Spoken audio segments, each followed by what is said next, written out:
This is an SM Media production.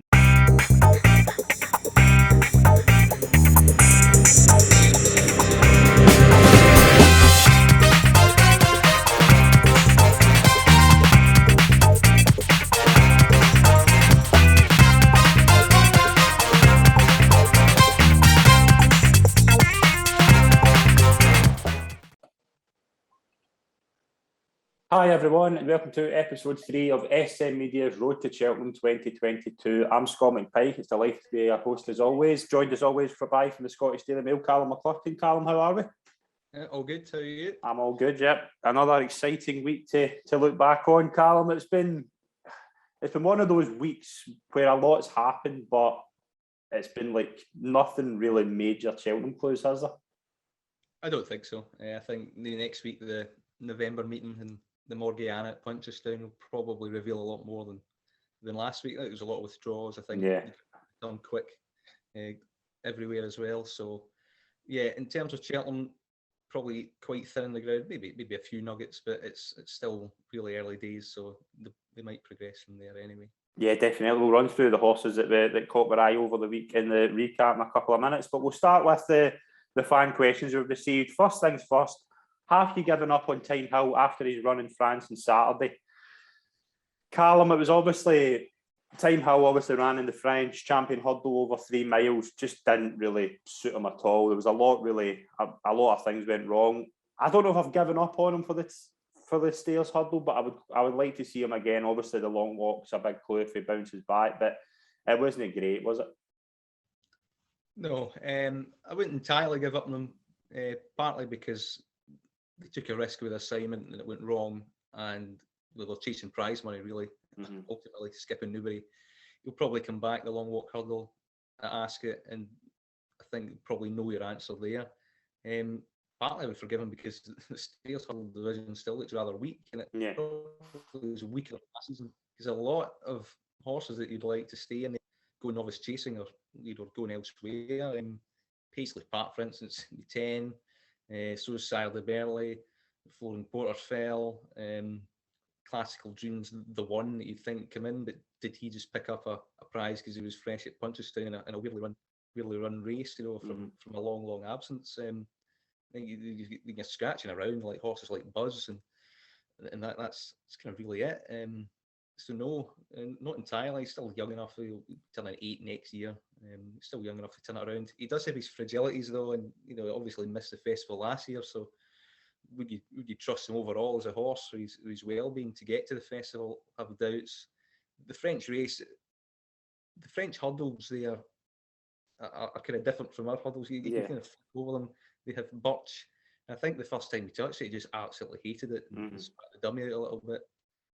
The way he weakened was kind of troubling anyway, so they'll need a bit of work to restore his confidence, but coming back here and the long walk hurdle, you can see him running into like second or third there easily, and he'll be back on track quite quickly. So no, I wouldn't be diving in at 8-1, but I wouldn't be completely dismissing him at all. Yeah, I'm the same. I wouldn't be diving in at the prices, but I wouldn't totally give up on him. I just think it didn't suit him at all when the long walk hurdle will probably suit him better. But we'll move into the next question. Is there any chance we could potentially see Shishkin, Chacun Persois and Energumene all turning up to the Tingle Creek?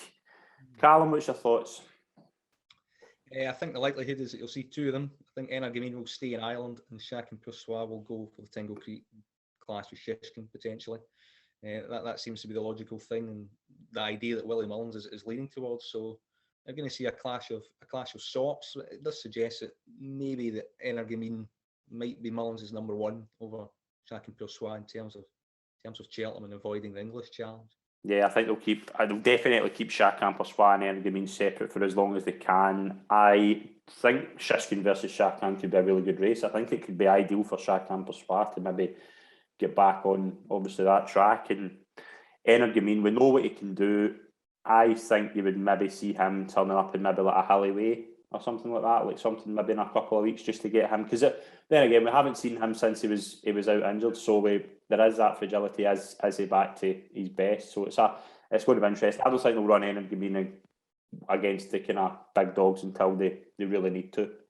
Possibly. With the introduction of Irish Dublin Festival, I mean, they might just wait till Leopardstown Christmas with Energamine. Yeah. And Tingle Creek's just a few weeks before across the water for Shack and Persois. He did see Energamine bounce back at Punchestown, after he missed. So it was a really minor setback. He won quite convincingly. So I think he does suggest that he's a real deal. But I think Cheltenham will be his first trip across the water, and then it will be for the champion chase, I'd imagine. Yeah, definitely. But we'll move into the final question. Who is your favourite person you've ever met in horse racing? We'll start with you, Carl.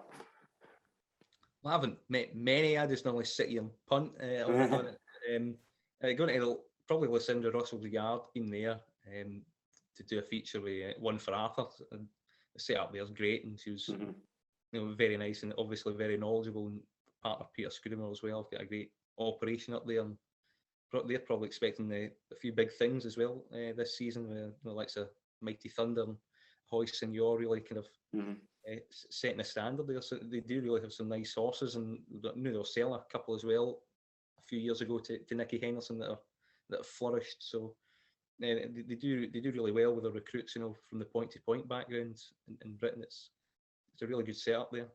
Yeah, I'm the same as you. I've not really met many people. I've met Frankie Dettori a couple of years ago at Newmarket. He was really nice.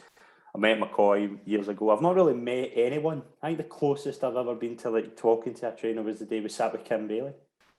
And that's the closest I've got. But hopefully that will change. Hopefully we'll be able to talk to some trainers and jockeys in the near future. But Darryl Holland as well. I met him a few years ago at Newcastle, and he was good as well. Richard Johnson, I met him at Musselburgh. So there's a few really good ones who I've met, but I've not really spent proper time with them. But hopefully that changes soon.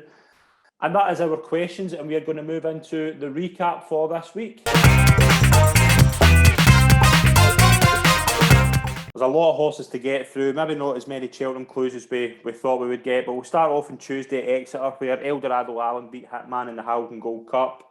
Hitman obviously looked a lot clearer, and Eldorado Allen did what he did in the Arkle, where he just came from nowhere and just picked up the pieces. It was decent from Eldorado Allen, but you've got to question Hitman how he didn't stay on. Yeah, Hitman and Eldorado Allen are both rated 151, so it shouldn't have been a surprise caught the market. Yeah, I think Hitman just probably didn't have a lead for long enough. Hinting Paul Nicholls was suggesting. Eldorado Allen's a good horse, defied Tizard's struggles. He's been second twice to Shishkin. He's won that. He was travelling quite well in behind, but he looked the winner, jumped the last. Picked him up comfortably enough. That Arkle form that Shishkin was that's been used to beat Shishkin with a stick slightly for his price for the champion chase is looking a lot better now, with Captain Guinness winning, who was third, and All Mankind winning twice subsequently in fourth. So it's not turning into the worst piece of form in the world just because it was a 5-runner field. More than half of them have now come out and won. Yeah, it was a kind of good race. Greenatine didn't really just weight kind of got the better of him, didn't it? He needed a run, and he's going to be trained through the Tingle Creek in mind. I think that's where he's meant to peak. Yeah, we'll move on to another race at Exeter. 3 under through 5, a horse you liked last year, won a 3-mile novice chase. He finally got his first win of the season. He was second, I think it was second or third in the race at Cheltenham a couple of weeks ago. Won it by 15 lengths, jumped well into 25 to the National Hunt chase. He looked pretty decent. You can argue again just who he beat, but he jumped well enough. It was a solid performance, and the step up a trip to 3 miles has just unlocked that improvement that you'd anticipate. I'm not sure that Cheltenham is going to entirely be his track. He ran well enough in the Bartlett, but I think a flatter track is more suitable to him, and he's a bit of a grinder, I think, from the front. So I can expect he could go to Kempton for foreseeable, but I imagine Paul Nicholls will have Brave Man's Game in mind for that. Yeah, you would think so. Yeah, we'll move into another race, obviously, in Tuesday. Fairy House, 3 Stripe Life won a maiden hurdle really well, over 10 lengths. It was a good performance. 20s for the Supreme. The only thing I would say about this is obviously we know last year he was a really good bumper horse, but he hung a bit left, and I know that probably won't be a big issue for Cheltenham, but I would need to see him again. I think he's an incredibly talented horse, and I had him for the champion bumper at a big price, and he unshipped Jack Kennedy at the start and looked like a bit of a lunatic, and he did incredibly well to be fourth, because his race was really run at the start, and he still shows those quirks over hurdles. he hit a few. I just wonder if mentally he's still all there. If they can iron out the quirks, I think he's a serious threat. I wouldn't rule out the Ballamore either. I Yeah. do think an engine. So wherever he goes next, up in grades, he's certainly one to watch because he's certainly got a world of talent. His sire's leading light, which normally smacks staying flat pedigrees. So I can see him running a Ballymore. And the Morans will be desperate for a Cheltenham winner for Gordon Elliott after sticking by him as well. So I think he does have talent, but it's whether they can iron out those quirks that he obviously has, and maybe reach for headgear earlier than expected as well. Yeah, we'll move into Saturday. A few horses to mention. We'll start at Aintree with the Pertemps qualifier. I don't even know where to start here. Kashari, obviously a horse last year who's changed yard. I didn't even know this until Saturday. Changed yard, but he won at 80-1. Beat Deschaba, who I quite liked for this race, and Remastered was third. Kashari's into 25, the Pertemps. Remastered's probably about the same price, but it was just a wild race, wasn't it? Just one of those that just pickle your head. One of those typical weird qualifiers, where you sort of see which one shaped the best without winning. I thought it was Pillion in fourth. For a handicap reason, because he's a lot lower than he was. I think he's about six or 8 pounds lower than he was when he was second in the Martin Pipe to Indefatigable, who's more than franked that form at grade level at Mayor's Company. I mean, Pillion's could have lost his way last season, like a lot of Philip Hobbs's horse did. I thought that was an encouraging return. His stamina for the trip for a full 3 miles is maybe a bit questionable, but he's certainly well handicapped to go the Pertemps route if they maintain that kind of mark that they got for the Martin Pipe, which seems within their compass all the way through the season. So I think Unibet put them in. I think they're the only company that are up, but 33-1, not too bad. I think from a handicap perspective, he handles Cheltenham, handles a new course. That Martin Pipe is strong form, strong festival form is he going to get at handicap level. So I think him at 33 would be the most interesting at the moment. Aye, I mean that's a race you just can't make out. It's far too early to make out what's happening with that race until kind of early Christmas, isn't it? But well, we'll move into the Grand Theft, and there's not really a Cheltenham clue in here. But Mac Totty won it. You fancied Senior Citizen, just get beat. What was your thoughts overall in the race? Soft ground. The ground has turned soft, and Senior Citizen didn't quite see it out. He did travel like the best horse in the race. Adrian Heskin was at pains to hold on to him for as long as possible before delivering, because he probably knew the tank would empty around the elbow, and McTotty outstayed him and beat him. And they're trying that winning connections are maybe looking for a Grand National tilt, which is a dramatic step up a trip, but he's the strongest stay in the day, so could do so. But yeah, if you look at Grand Thefted candidates for Cheltenham, no, if it's for Aintree next season, I don't think there's one out there. It's just mainly because of the trip and stuff like that. I mean, maybe Aintree the same trip next season. Senior Citizen could get revenge and better spring ground if the handicapper doesn't put him up too much. Yeah, I mean it's just one of those races where you're never going to get a Cheltenham clue. But Wincanton, there was maybe a couple. Nappers Hill, 2 for 2 over hurdles. Again, obviously won the bumper at Aintree just before the end of the season. 25 to Supreme.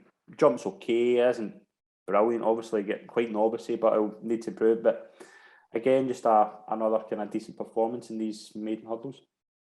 Yeah, there's a lot of talk about this horse and coming from bumpers, and he's not doing anything really flashy. He's still learning the job. He's still very green. 2 from 2. He's kind of,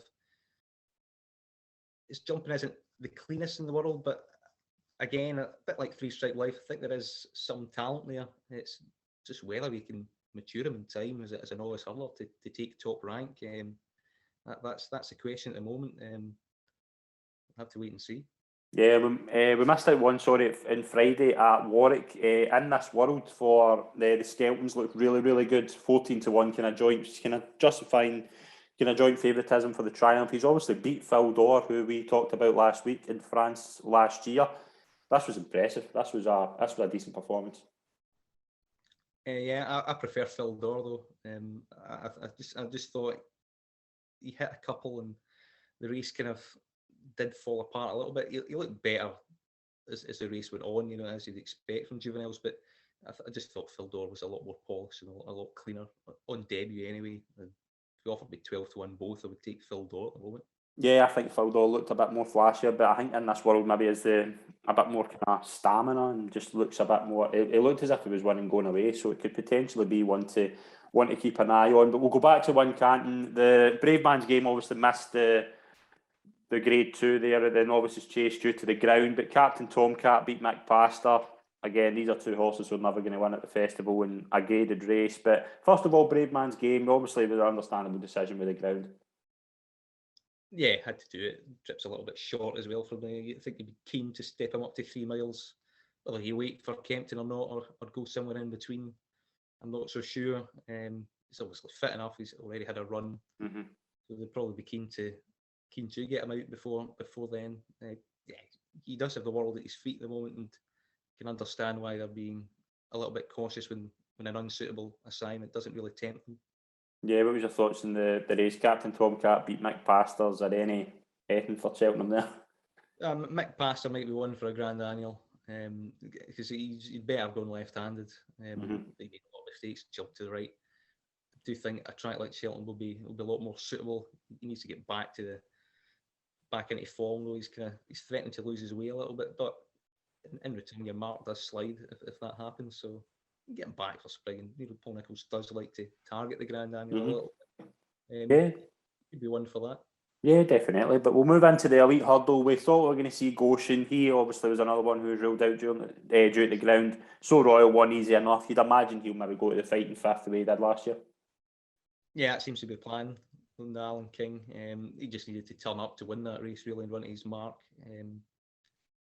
He's ran the Champion Chase quite often. I wonder if Shishkin and Energy and Shank Persois and put the kettle on Nube Negra do themselves justice. Do you go Champion Hurdle instead this year? If it's only Honeysuckle to beat and the rest are mid 160 horses, he's 163 over fences. He's getting to that level over hurdles, so you just wait to see what better ground he gets in terms of turn of foot and what best pace that he gets to aim at. And Alan King said that even going right hand at Wincanton, you wouldn't do that over a fence because he concedes too much ground. So, given how productive he's been doing early on this season, picking off these kind of hurdle races and then going to the fighting fifth. If he beats Epitone, they might start getting quotes for him for the Champion Hurdle as well as the Champion Chase, because he's a decent dual purpose horse. On good ground, he's going to pick up all sorts of prizes. He really doesn't want soft though, so expect him to have a break after the fighting fifth if the ground's good. Yeah, I mean, he looked decent enough. Didn't have really much to beat. I fancied a horse, Soul Pretender, who just didn't run at all. But again, So Royal, we did what he had to do. We'll move into Nace. There are a few to mention here. It was a terrific day for Rachel Blackmore, but we'll start with Tia Hoopu beat Calixios, last year's Triumph winner, really comfortably in the end. You can argue Calixios is probably needing to run like a lot of Henry's horses have been needing, but Tia Hoopu does look a really promising horse. Yeah, I gave him a positive mention ahead of his entry at Down Royal in the WKD hurdle where he was pulled out, just because I thought he'd be freshen up for this, and he was on the day at Nace. Calixios looked fat in the paddock. I mean, he really looked like he needed it, but I don't think he's a 2 miler. I think he needs a bit of a trip. A lot of these kind of Triumph horses, 2 miles, when they win over that, they tend to need a trip. Farclas, prime example, he's almost a Grand National contender. Yeah. He's 4. It was a good performance. So all we can really say at this moment, he's going to be hard to place because he's a 4-year-old turning 5. And yeah, he's going to be tricky, but next time might reveal more on the Champion Hurdle, see what he does against kind of more established horses. Yeah, I mean, Tia Hoopu was very, very good. Calixios, as you say, just didn't look fit at all. And a lot of Henry's horses have been kind of needing the run and haven't really looked brilliant. But again, you can say that probably he wins the next 3. I think he's got three winners to talk about for now. Like Captain Guinness as well. He jumped a lot better and did beat a decent field. Obviously, it's a field he's kind of been around before. Andy Dufresne, Darver Staff, Felix Desjardins was in there. jump better. If you get a good round of jumping in with Captain Guinness, he's potentially worth kind of keeping an eye on a place in like a champion chase. I'm not saying he's good enough to beat the front three, but if it falls apart, he's more than capable of kind of being in the mix to kind of pick up the pieces. Well, that's the problem, you know. I mean, he's champion chase is really the only place he could go with his mark, and how do you mould a case of him, you know, turning over? Yeah, Shishkin, you can't, and that's the problem. And then you just look at the form in behind it. Andy Dufresne is a weak horse. He's also tripless. Yeah, he's just one of those horses that you always see kicking about on you. Like Stage is one of the biggest nutcases you'll ever see in track. The form of it, you know, it's not really up to much. And Captain Guinness has fallen in 4 of his 10 races in his lifetime as well. He's not completed through bad luck or through his own errors. So, and he was far too keen across Cheltenham, so I'll be worried about him travelling as well, because he was also keen in the Supreme. Is he going to get cover at a champion chase? I don't know. Don't know how they want to tactically ride him as well, but yeah, he's just below the top rung. He's grade 2 level, and they're a bit like Scuro Isle in a way. You know, he's an admirable horse, and you think, well, if it does break up, it could be a one to kind of capitalise. But I think I fear you might kind of know all about him, and he's just going to be just below grade 1 level. Yeah, we'll move into Eric Bloodaxe, who returned for Joseph O'Brien. Rachel Blackmore rode him as well. Kept on well over 2 mile 3. This isn't a horse I've been kind of following for a couple of years. I was really keen on him as a bumper horse, then he just got beat by Appreciate. It was really poor that day, and he just hasn't. It took him a long time to get back. He was 4th in that bumper race at Punchestown that Kilcroot won. He's 16th for the bar. I would imagine he would maybe go that direction, but he did look as if he could kind of keep on quite well. I think he's every inch a Martin Pipe horse. Do you? I think he could be a big Gigginstown plot. I did like the way he did it. I think it was one of the most impressive Cheltenham-related performances of the weekend, because you're kind of looking for grinding it out, uncomplicated, just simply putting the race away when required, quickening when you needed to. I think he did everything right. Last season was kind of, a lot of Joseph's horses that didn't quite turn up at the top level. He seemed to be getting back. Utrecht was another one that ran quite well on the weekend, over 2 miles. Another same ownership, same kind of type of, maybe getting his act together now. He's got another year under his belt. I think he's interesting. I'd be very interested in what they do with him. Joseph likes to run his horses quite frequently sometimes early on in the season. If he does that with Eric Bloodaxe, he'll get to mark sub 140, then you can see Martin Pipe might be the way to go. Yeah, that could be a good shout for you. Yeah, we'll move into Mr. Incredible, another horse who won well over the weekend. Looks a stare as well. Won over 2 mile 3. He's 12 to 1 for the National Hunt Chase. I don't know if that's maybe a fair price or not, but he does look as if he can jump a fence and could do a trip. He does. It looks like the Henry de Bromhead sleeper in the 3 mile division, a bit like Eclat de Rear came through the ranks from nowhere. Thought Cobble's Way could do that a few years ago, and he does seem to find these kind of horses that work really well over 3 miles. Mr. Kev looked at another one. Rachel Blackburn gave him a terrific ride, through these all these kind of loose horses at the line, and as if there was no space at all down that narrow straight at Naas. He looks very good. We'll need to find a bit more against better opposition, you'd imagine, but he's certainly entitled to have a crack at one of these nice 3 mile novices that approach at Christmas time. Yeah, he looked good. I mean, he's again one of those you'll like to see at Christmas, maybe get against kind of better horses, but it was a good performance. Sunday, a few to mention in Navan. My mate Mossy, who we mentioned last week, was another good performance, beating Chemical Energy by 10 lengths in a novice hurdle. Yeah, it was good. I mean, he does look as if he's a potential sleeper in that division. He's into about 12 for the Supreme. It's maybe too short just now, but you want to see what he does at kind of graded level, don't you? Yeah, all your big Cheltenham horses of last year have just not been out yet. So yeah, can you take 12 to 1 and on a horse that's looked good twice this season? But how do you compare that to the likes of what Kilcroot could do, or what Sir Gerhard could do, or even what John Bon and Iron Maximus could do? So that's why you hold fire on 12 to 1 for that at the moment. But it was very good. impressive enough. Chemical Energy is a decent horse. I think Elliot's other one that fell, it's probably not too bad either. So it's a decent standard. It's just whether he's playing his hand a little bit too early in terms of division. And we'll have the same conversation we do with Third Time Lucky this weekend.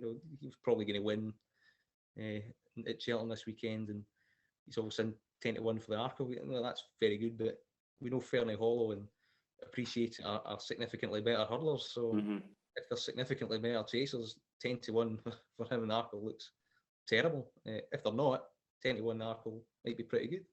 You just at the moment you just don't know. Yeah, definitely. There was Mullen Hurdle, Darasso kind of picked up the pieces. There's probably one even if Florian Porter stayed in his feet, but Florian Porter was way too keen in the day. I know he's shown quirks of that in the past, but Darasso's 16-1 for the Stairs. As you say, it's a division that's cut up and looks just like a horse that Darasso could maybe come in. But what was your overall takeaways from that race? I actually think Florian Porter would still have won. Do you? I think he's keen, but he's just like that. Enough in the tank, travelling comfortably. So was Darasso. Darasso had race fitness on his side.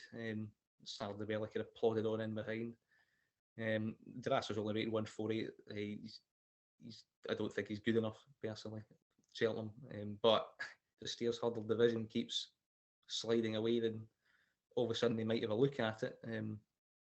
But yeah, I would be inclined to forgive Florian Porter. I think he's always keen, he's always fresh. I think a lot of people expect him to fade away at Stairs Hurdle, and he didn't. That was over 2 mile 4. Where he did get a breather into him, and I was expecting him to really kick on again and win. It was an innocent looking fall 2 out. It was just a mistake. It's not something that he's done too often. I think it's forgivable, and I think pushing him out to 10s, 12s. Comparison to Time Hill as 8s is nonsense. I think Florian Porter is the one to beat. Yeah, I mean I was a bit kind of just when he fell, I wasn't overly surprised just how keen he run. But again, as you say, he maybe would have won. I don't know. It's keen to see. Darasso, I think, has got a lot to find to compete in this division. But again, more horses to have a look at going forward. The Tote Forshire Notebook beat Samcro, and there's not really much to say. Notebook was good, but is Samcro the most disappointing horse we've seen in the last 10 years? Nah, he's won twice at Cheltenham Festival. I know, but what else has he done? What else has he done apart from that? In terms of not fulfilling his potential, yeah, he's probably disappointing because he was hyped up to be a bit of a world beater, really. Yeah, I think he's had problems with his wind, and his resolution isn't too great. He threw in the tail against Notebook, didn't he? Yeah, right. Pretty much. He needs better ground than a clear run of things, but he came back from the abyss, was well punted to win a Marsh, and won a Ballymore easily enough odds on. So I think a lot of other highly touted horses have probably done worse and we've forgotten about him. But yeah, if he can get him back, you need to look at his wind again or hood him. But I do think it might be end of the line stuff, and they don't know what really trip to run. Nah, I remember when he won that Ballymore, they were very keen to go champion hurdle, and Belvedere just pummeled him that day. And then I always thought maybe if they keep him to a strongly run 2 miles, he could potentially be one to watch. But nah, Notebook just toyed with him, to be honest. Notebook was good. Again, he's outstanding jumper, and he's right condition. He is an outstanding jumper, but he's just not Cheltenham horse. No, he's not going to compete in a champion chase. He probably won't even go to a champion chase. But again, he's one of those that's just he's going to pick up races like last Grade 2s that just caught up, isn't he? Yeah, Chris was at Leopardstown, stuff like that. I mean, he's a really good jumper when he gets into his rhythm. They might consider stepping him up in trip as well if he learns to settle. But he's very, very fresh horse, and he's very out there. And I don't think he takes it travelling particularly well anyway. I think he could run him anywhere in England, and he would put his toys at the pram. Yeah, another race we'll touch on Sunday was at Sandown, and this was just baffling, to be honest. But it was a 2-runner field. Chantry House beat the Big Breakaway comfortably. He's now 7-1 for the Gold Cup. I know he won easy enough, and the Big Breakaway is another horse that's just fallen off a cliff. But I can't believe he's not. That's not enough to short them into the same price as the Gold Cup winner, is it? No, I don't think so. It's the nature of the race is kind of inflated his superiority, really. I do think he's good. I do think he's a player. I think he's good, yeah, but I just don't think he's there I'm yet. sitting in 14s after the news. Monkfish was pulled out. Mhm. I back him each way, and I did back Manilindo heavily, just because the market weren't reacting. Yeah. Who I would get just to steal a bit of a price. I'll back him at 7-0. King George is going to be next. It's looking likely he's going to bump into Manilindo there. The King George could be stacked. Good.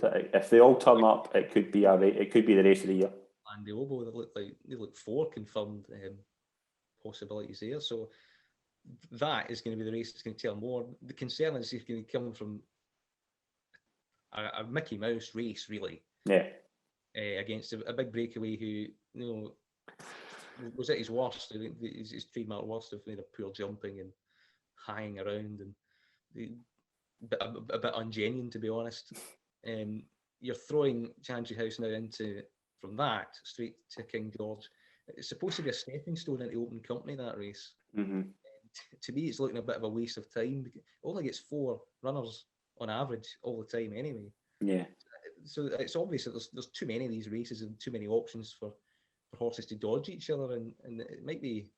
I know you want to find an easy race as a starting point and then go into graded company. Maybe you're giving yourself too much to do. What if it becomes a culture shock going into open company because he's had such an easy time of it? Mm-hmm. You'd be better running in a handicap or something of top weight and just going at your own pace. Yeah, I think that's what. See, like back in the day, obviously, like Denman. You gain more respect for Denman because he went and carried the weight and won like a Hennessy the way he did. Like you don't, you're not gaining more respect for Chantry House beating the big breakaway, who just is just so disappointing. Like, yeah, it's not their fault that nobody's as well, but there's just too many of these kind of intermediate beginners chases that are uncompetitive, and it might soften the horse up, rather than harden them up for a King George, because the golf and quality is going to be so much different. I mean, it's going to be like 3-4 stone different. Mm-hmm. Yeah, absolutely. I couldn't agree more. But final horse to mention, a horse you spoke about on the show a couple of times, Dodgy the Great, won at Kempton by 22 lengths. One of the, again, another a great story. We all obviously want this horse to be really, really good for connections, but he has an exciting prospect. I would just he did jump, obviously, he was a bit novice, but again, he'll surely improve for the kind of more runs. Yeah, the first mile you were thinking might have a race on here, but he was even money. It was almost like 10 to 11, I think, overnight, and backed into 1 to 3. So reliably tells you it's a good thing. He ran across the last quite dramatically. Showed off his greenness. He was green in bumpers as well, and he refused to settle for the first at least 4 or 5 hurdles. But he looked like he wanted to go a lot quicker. He's just enthusiastic. They didn't really go quickly, and he looked better attacking his hurdles with pace rather than being steadied into them as a result of a slow gallop. And the way he hit the line was quite impressive. With 22 length win without being overly troubled it's not too bad. The race tactically did fall apart. The main rival, who was race fit, carrying a penalty, didn't run to standard. But I think Nicky Henderson was mooting. They might go back and trip with him. So it could be. Wouldn't rule him out for the Ballymore. Could be an Albert Bartlett horse in the line as well. One of those two, certainly 2.5 miles or 3 miles, you'd be looking at.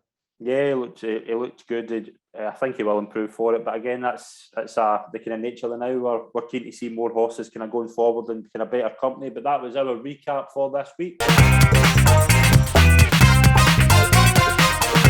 We'll move on to what's coming up this week. And obviously we're recording this show on a Tuesday, as we do every week. And the weekend, we've obviously got the Cheltenham November meeting, Calum, Friday, Saturday and Sunday. It's going to be a really good weekend. Yeah, it takes it up another gear, the whole action. You get a few good trials, particularly on the Sunday. Good handicaps as well. And good graded races as well. So I mean, you've got plenty of stuff there, and the Morgiana at Punchestown. Yeah. Anything catching your eye for the weekend at the early prices? Particularly one of my 5 to follow, Cormier. looks like he's going to sneak in at bottom weight, so the plan's being executed. He's now 14-1 from 33s, so I'm quite pleased with that. Nothing else really. I do think Put the Kettle On might get beat. She has it in a prep run this year. I think Newbie Negra, if he turns up, could overturn her. Yeah. Shaping up to a good race. I think Politolog might go there and might set a reasonable pace for Newbie Negra to aim at. It might soften up, Put the Kettle On from the front as well. I think the Skeletons could win that. I'd also expect the Skeletons to win with third time lucky. Yeah. And I'm interested in Laylor as well, the Paddy Power handicap. I'm all over Protectorate. Yeah, Protectorate's got a high weight, but if Laylor, comes back to early season form, Paul Nicholls seems to be quite happy, and Harry Copland's already up. I think he's very well handicapped if he's right. Yeah, definitely. But what we're going to do is on Friday, Saturday, and Sunday, we're going to have a tipping column in the morning. So stay tuned for that, and we'll have basically tips every day for Cheltenham. The Morgiana, it's the first clue in the Irish for the champion hurdle. Echoes and Rain looks to be kind of going in that direction. I would be very keen to see how she performs at this trip. I'm very excited about her. I think she's the best threat to Honeysuckle. She's second favourite already for the champion hurdle across the board generally, and that says a lot. The market is desperately seeking someone outside the last year's renewal to come and maybe mount a challenge to Honeysuckle. And it looks like Echoes and Rain, particularly given Concertista is going over fences. The 2 mile trips, it looks like she's going to start here. Might come up against Abacadabra, something like that, which is a decent horse. Yeah, it could be a good race. Yeah, that should be a good duel if those two turn up. I think these wee tricky tactical races work against Abacadabra a little bit. Echoes and Rain likes to go forward, so you think the less number of rivals in the race, it's going to suit Echoes and Rain from the front, and I would expect her to win, but I think this time last year we were all expecting St. Wa to do something, and he didn't. Yeah, I mean it's always a race I look forward to because I think it's the first big clue of the champion hurdle season. But again, what we'll do is we'll have kind of all this up during the week on our social media, so stay tuned for that. We are going to move on now to our Ante Post picks, and we're just going to have our last week's picks come up on the screen. Calum started off with Bell Metal in the Mayor's Novice Hurdle, and I went for Journey with Me in the Ballymore. This week, we're going to do something a little bit different. We're not going to pick one horse. We're going to have a couple of multiples, aren't we?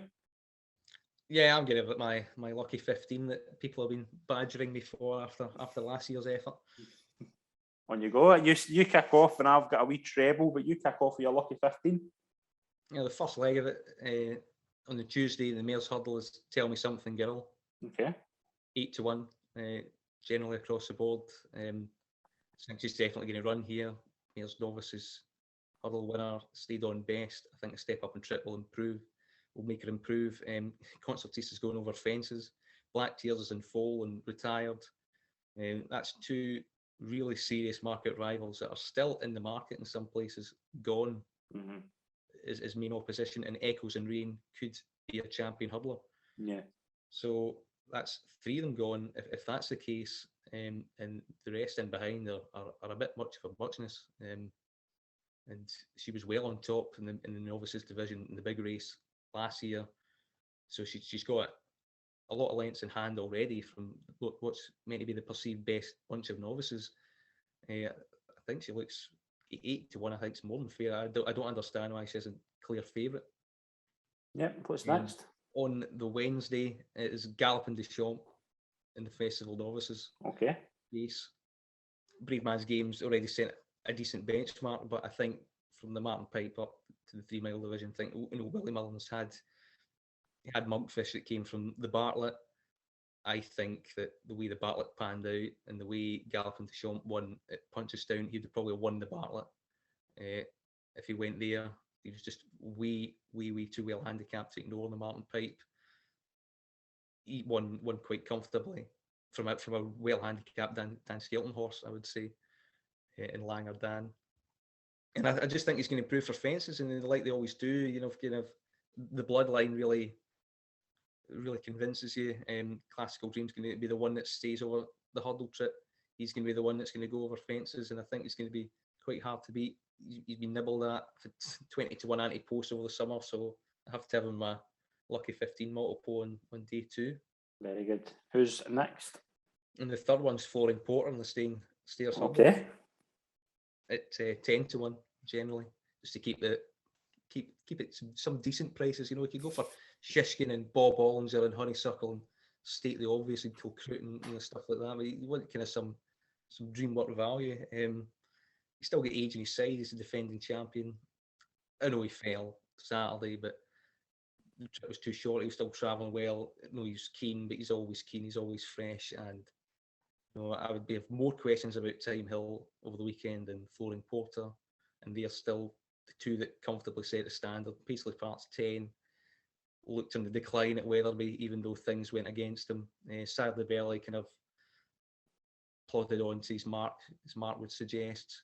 Flooring Porter beat Sadly Belly and Paisley Park, who were the right horses in the market in behind. There was no fluke about it from the front. He did get a little bit of pace pressure put on by an outsider, swatted it away, so he can be tractable. And Cheltenham's a lot more suitable. It just plays into his strengths, and I just do think he'll be primed for it again. And I think it'll be tough to beat. You're looking at kind of buzz and something left field to come and shake up this market. And if that doesn't materialise, I think Flooring Porter is quite well priced at the moment. And round it off, who's the final pick in the lucky 15? Manila Indo in the Gold Cup at 6s. I think it should be clear fate. Another defending champion, but I think he's just a Cheltenham horse if he comes alive then. I think Aplutar will go the Betfair chase. He needs to be left-handed, but I think his jumping is occasionally scratchy. Wherever you go, to be honest. And I think Manila Indo can take advantage of that again. I think those two are well clear now. Monkfish out the picture. Chantry House, yeah, he's short. He's probably the one that could contend. But he does have enough to find on the bare figures, and he hasn't really got the experience of the likes of the front two in the Gold Cup. He beat Albion Photo, a dual cup winner, quite convincingly last year. There are others that you could put in the mix. Galvin might be one. Paul Nicholls is leading lights that will probably not turn up again. So you're looking at very much. It looks all very samey, and the market hasn't really pulled that. With Monkfish out the picture, I think Manila Indo should be a lot shorter than it is. I'm surprised that you can get some 11 to 2, 6 to 1 at the moment. Very good. And we get a total of what this comes in at? So whatever you shop about, whether you can get on, but it's around about 5,000 to 1. Very good. So everybody get that on, and we'll see how that goes. But that's a brilliant lucky 15 to follow for the season. Mine's was only 47 to 1 for a treble. So I've just got 3 horses here that I think the only thing that beats them is themselves. I'm being deadly honest. Honeysuckle in the Champion Hurdle, Bob Ollinger in the Marsh, and Ellie May in the Mayor's Chase. I just think that's a 47 to 1. I think that's a decent. I don't see these 3 horses unless something comes from miles away to beat these horses. I just don't see. I think Honeysuckle's rock solid in the Champion Hurdle. I would actually maybe consider taking her on in the Hatton's Grace, not because I think she's kind of weak. I just think there's potentially that she's a 2 mile horse now. I just think she's potentially they've got a 2 mile. I don't know if the Hatton's Grace is going to suit her anymore. But it'd be keen to see Classical Dreams running in it as well. I just think she's so good at this level. She's improved so much for 2 miles. And Bob Ollinger, we saw how good he was last year. I don't see anything beating him. I think Appreciate It will go to Arco, and I just don't think I think he's better than My Drogo, and they're the only 2 really horses I would say could take him on. Ellie Bay's an absolute good thing for the Mayor's Chase. She's 4 to 1 now. That's a brilliant price. I know Concertista's going. Concertista, I don't think is 2 mile 4. I think she's potentially an Arco horse. I really do. I don't know if you agree with that, but you can talk about my tips if you want. But there are 3 horses I just don't see getting beat. I really don't. I know that's really early to say that, but the 3 horses are just unopposable to me. Yeah, it's hard to take them on, isn't it, at this point? In terms of the Champion Hurdle, you're probably betting Honeysuckle to get there, the prices. Unless Echoes and Rain maybe does something really special on the weekend. who knows? Yeah, Bob Olinger does look kind of the novice chase banker at the moment. I just think it's a little bit too early because we haven't seen him jump. I haven't seen him over a fence, but if he, yeah, and appreciate it. Might go up and trip with Fernie Hollow. Is working as wonderfully as Willie Mullins suggests in his stable tours, so they might try and split them up, different ownership, so they might not. Again, it's anyone's guess, and Ellie Mays does set a good standard in the Mayor's Chase. Maybe something could. What if put the kettle on, gets beat for 2 miles and looks slow all of a sudden? They might go Mayor's Chase there again. Probably not, because she's a defending champion, so you want to go and defend your crown anyway. Scarlet and Dove might be better this year. Silver Forever seems to be a sleeper for Paul Nicholls. I wouldn't rule out Damn the Company either if Nicky Henderson doesn't butcher her campaign this year. I know. Just allow her to jump over one trip would be useful. But these things happen. It's up in the air. And yeah, the 3 that you've got are kind of, they do it at this stage look incredibly hard to avoid. Do you not think it's harder now to find a bit of value in one specific horse at the moment? I think there's next to none. They're scratching about and looking for things. A lot of the top horses aren't out yet either, so it's easy for the bookmakers to just slash something that you've seen and you think, that's quite good. Puts you off, and they're not really lengthening the likes of Kilcroot or Minalindo didn't come out because Chantry House looked good. I mean, it's stuff like that. No, it's very thin on the ground. I think every single year it gets harder and harder and harder. I think the bookmakers are a lot more primitive, and a lot more protection is placed on their prices. Ante Post, because I think people are quite good judges. Lockdown, particularly like yourself, and people like lumping Bob Olinger and stuff like that, and even Shishkin last year, day after Cheltenham, I think it was 6-1 for the Arkle. It looked obvious. You couldn't get half that after he won the Arkle for the Champion Chase. So I mean, they're just cotton on a little bit better than what they have been before.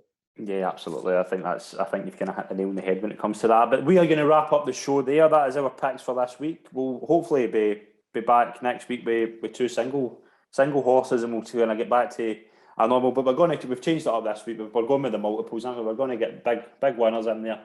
But I want to thank Calum for joining the show. It's been an absolute pleasure.